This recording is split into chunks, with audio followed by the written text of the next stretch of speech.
Bonjour à toutes et à tous, aujourd'hui on se retrouve pour la suite de ce deuxième vlog consacré au voyage. Dans le premier épisode, je vous expliquais comment organiser celui-ci et constituer au mieux vos bagages. Maintenant que cela est fait, nous sommes enfin arrivés le jour J, le jour tant espéré. Allez, je vous emmène avec moi, vous allez profiter du trajet. Allez, c'est parti. Allez, le temps de mettre les bagages dans la voiture, je vous laisse en compagnie du générique.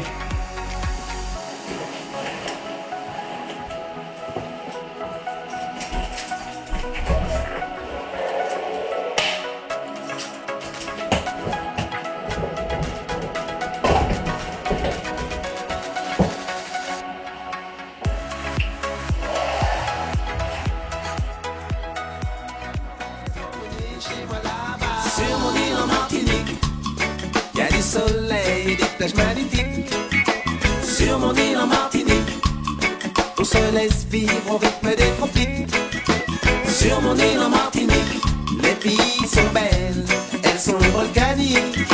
Sur mon île en Martinique, on boit du rhum qui nous rend léthargiques, ouais. Allez, première étape pour cette très longue journée qui s'annonce devant nous. Départ de Toulon, 10h, direction Marignane, où notre premier avion nous attend. Si comme nous, vous habitez à plus d'une heure de route de l'aéroport, vous aurez besoin d'une place de parking pour garder votre véhicule en toute sécurité lors de votre séjour. Pour cela, de nombreuses sociétés de gardiennage spécialisées vous proposent différents types de prestations ainsi que de services.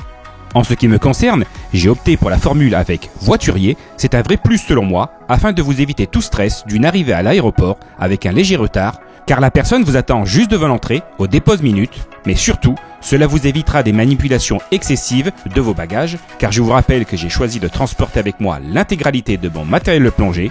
Pour cette prestation, comptez un budget environ de 75 € pour les 10 jours que comptera notre séjour.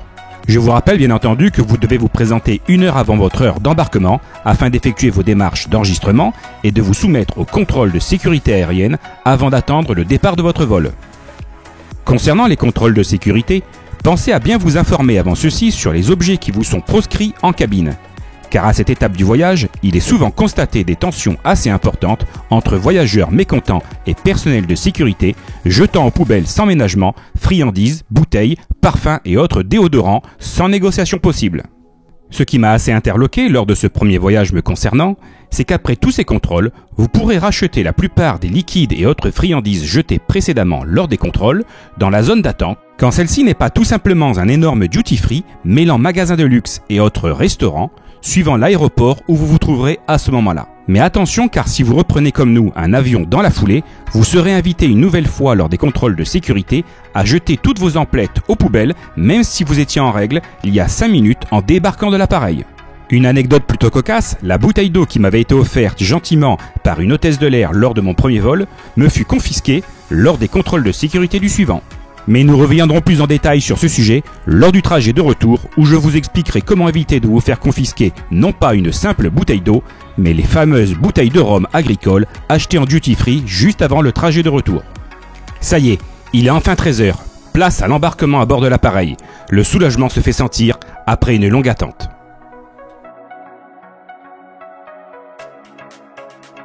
Pour ce premier vol à destination de Paris, nous allons voyager à bord d'un Airbus A320.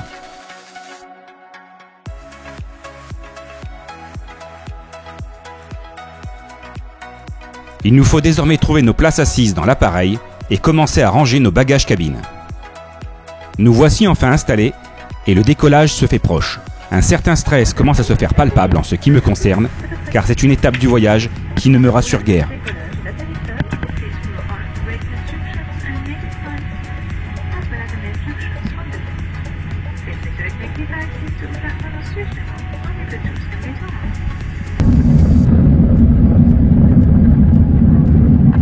Ce premier vol intérieur en direction de l'aéroport d'Orly durera un peu plus d'1 heure.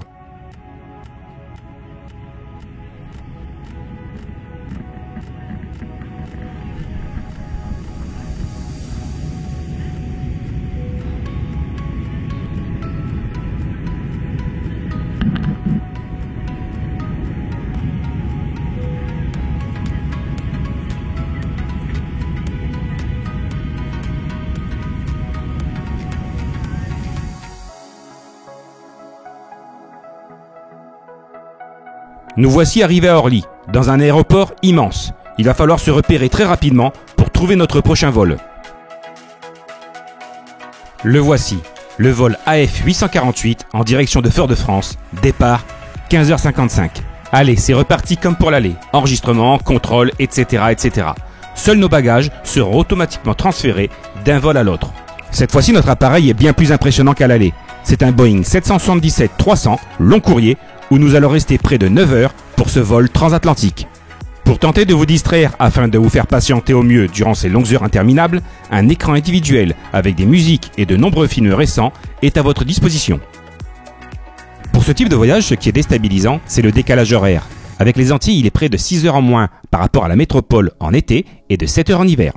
Et lorsque vous quittez la métropole en fin d'après-midi sous la grisaille d'une froide journée d'hiver, et que vous vous rendez compte que votre appareil fait cap en direction d'un grand et beau soleil toujours plus intense au fur et à mesure que vous avancez, cela est quelque peu déroutant entre 19 et 20 heures lorsque les hôtesses viennent vous servir le repas du soir, là où d'ordinaire vous auriez l'habitude qu'il fasse nuit à l'extérieur, il suffit de regarder par le hublot pour constater une belle et franche luminosité digne d'un bel après-midi d'été.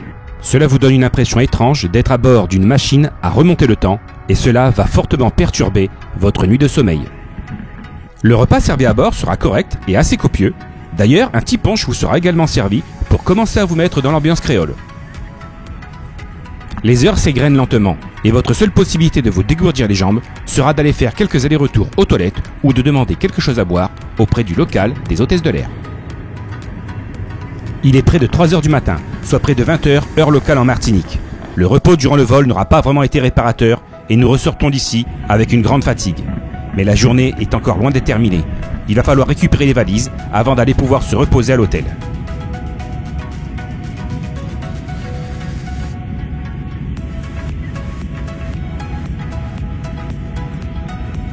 C'est enfin un grand soulagement qui nous envahit après cette journée interminable.